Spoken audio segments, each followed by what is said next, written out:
Final work on the engineering marvel that will be the i360 tower is being carried out in France, where the huge glass pod that will carry visitors way up into the skies overlooking Brighton is nearing completion before it's shipped over to Sussex. The viewing pod is being built by the same engineers who designed the London Eye, but it's 10 times the size of the London capsules, capable of carrying 200 people at a time, 450 feet into the air above the seafront. The architects have travelled to the French town of Vaillant-Tourlan near Grenoble to oversee the work. Our reporter Mark Sanders is there with them. Mark, is it all finished?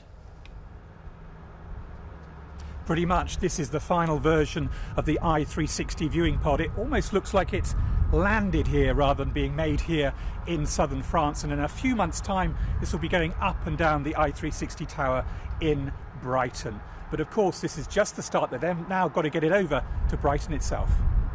In southern France, a landmark for the south coast is taking shape. The viewing pod of the i360 has been made here. It seems more than a little sci-fi, and it's raised eyebrows here. It's like a UFO from the outside. So some of people living here in this small village, I would say, called the police last week or 2 weeks ago, and we had some policemen coming here in the factory saying, "Hey guys, what are you doing here?" How does it feel to see this? Absolutely amazing. I mean, as much as you can draw it and render it, it's not until you actually see it in reality that you appreciate what a marvel of engineering and design it really is. The viewing pod will take passengers up the i360. The tower itself is now at its full height and expected to open to visitors next year. The team behind the London Eye is responsible for the tower. The pod is 10 times the size of a London Eye capsule. It's 18 metres in diameter. It will take up to 200 people up to a height of 138 metres. If you look down, you'll be able to see the tower below you. So you'll have that, sensation of going up. The architectural and engineering team say the viewing pod will be able to brave Brighton's wind and weather.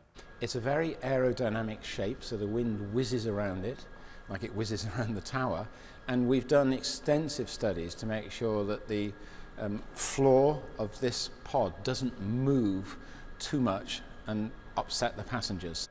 The French company that built the pod are preparing to transport it from the factory to Brighton. It's nonsense in the backyard. It will make sense in Brighton.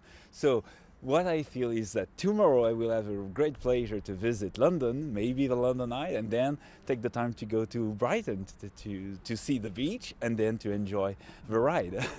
The i360 has been controversial, but after years of wrangling, the completion of the pod means Brighton will soon be able to judge the finished tower. Well, the engineers here at Poma will be dismantling the pod over the next couple of weeks. It'll then be transported to Brighton, where it will be reconstructed around the i360 tower around about Christmas time. And then early next year, this pod should be ready for its first test run up the tower. Exciting times, Mark. Thank you.